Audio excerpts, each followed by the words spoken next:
Okay, so I'm Bryan Shalloway. I'm a data scientist at NetApp, and today I'm going to be talking about uncertainty and prediction.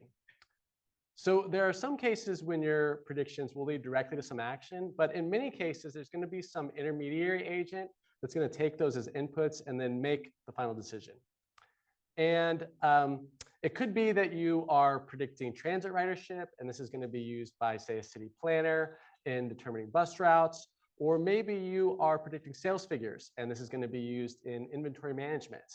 But in each of these cases where there's this intermediary agent, it's often helpful to provide additional information to give more context on the observation that then is used in decision-making and planning more generally.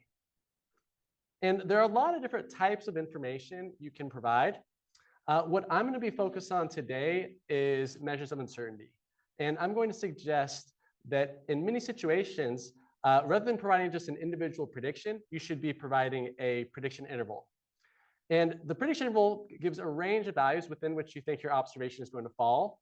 And this can be helpful in informing stakeholders, but also in defining the bounds within which you want stakeholders to operate. So to talk about that latter point, I'm going to go through a couple different examples of models in pricing. So if you think about pricing something like commodities, where you have simple items and good information, the appropriate price will fall within a relatively narrow range at any given moment. But let's compare that to something like used cars. Used cars are complicated. They may have gaps of knowledge associated with individual customizations or with individualized defects.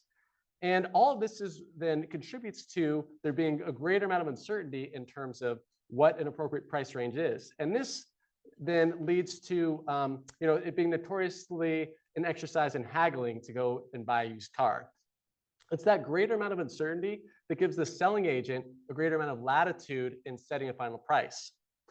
But we also see that as you get more information, as your models improve, that amount of uncertainty can be reduced. And so you see things like Carvana or other online brokers either removing or reducing the role of those individualized selling agents.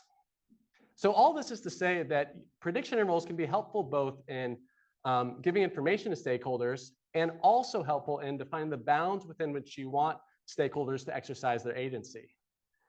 In terms of outputting prediction intervals, for linear regression models, it can look really similar to outputting point estimates. But these outputs, though, can have some weaknesses with them. One is that you don't have any guarantees of coverage, which means that the rate at which your outcomes fall within your bounds is different from the rate at which you expect them to fall within those bounds. You also may want to use different types of models that don't necessarily output prediction intervals out of the box.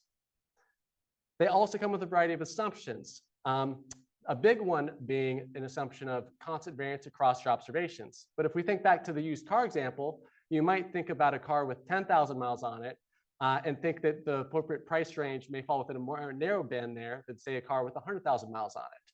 So what you want then is to allow some varying amount of uncertainty depending on the attributes specific to the observation.